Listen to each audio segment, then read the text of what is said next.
संविदा कर्मियों को नियमित करने का वादा दोनों ही प्रमुख पार्टियां लगातार करती हुई आ रही है। कांग्रेस जब सत्ता में थी लगातार कहती हुई नजर आ रही थी कि हम संविदा कर्मियों को नियमित कर रहे हैं।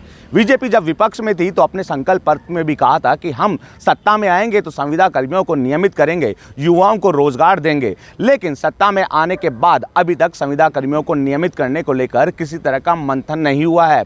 भजनलाल सरकार और मुख्यमंत्री भजनलाल खुद लगातार पार्टी के पदाधिकारियों के साथ बैठक रखने में लगे हैं। इसके साथ साथ ही कर्मचारी संगठन अब सरकार को घेरने की रणनीति बनाने में लगे हैं। सदन का सत्र चल रहा है, ऐसे में संविदा कर्मियों के साथ साथ ही राज्य कर्मचारी भी उग्र होने के लिए तैयार हो चुके हैं।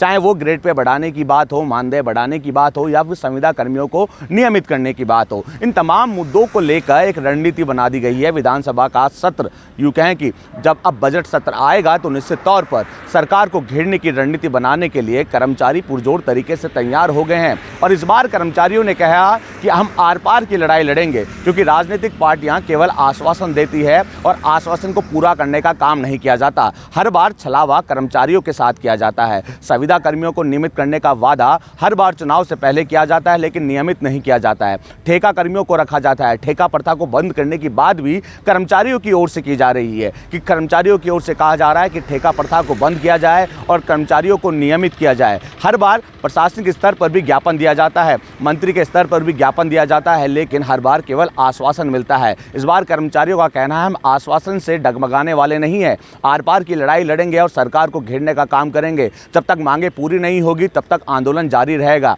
यूं कहें कि संविदा कर्मियों ने आंदोलन का बिगुल बजा दिया है। राज्य कर्मचारी महासंघ की ओर से भी संविदा कर्मियों को समर्थन दे दिया गया है। उनका भी कहना है कि संविदा कर्मियों को नियमित किया जाए, ठेका प्रथा को खत्म किया जाए, विभागों में जो रिक्त पद हैं उनको भरने का काम किया जाए। लेकिन अब जो कर्मचारी है उनका कहना है कि अब आर पार की लड़ाई होगी, क्योंकि चुनाव के वक्त तो कई तरह के वादे किए जाते हैं, लेकिन सत्ता में आते ही उनको भुला दिया जाता है। लेकिन कर्मचारी अब सरकार को घेरेंगे। सदन में सदन के बाहर भी हंगामा किया जाएगा। बहरहाल संविदा कर्मी और राज्य कर्मचारी एकजुट होकर आंदोलन के लिए तैयार हो चुके हैं। इस आंदोलन को सरकार कैसे शांत करेगी, क्योंकि लोकसभा चुनाव पास में है। अगर आंदोलन उग्र होता है तो निश्चित तौर पर लोकसभा चुनाव में इसका खामियाजा बीजेपी को उठाना पड़ सकता है। ऐसे में प्रशासनिक स्तर पर मंथन हो रहा है, सरकार अपने स्तर पर मंथन कर रही है। अब इन राज्य कर्मचारियों को, संविदा कर्मियों को कैसे मनाया जाए, इसको लेकर भी चर्चा की जा रही है। बहरहाल देखने वाली बात होगी इन कर्मचारियों को कैसे मनाया जाता है। वसंत पांडे, TV9 जयपुर।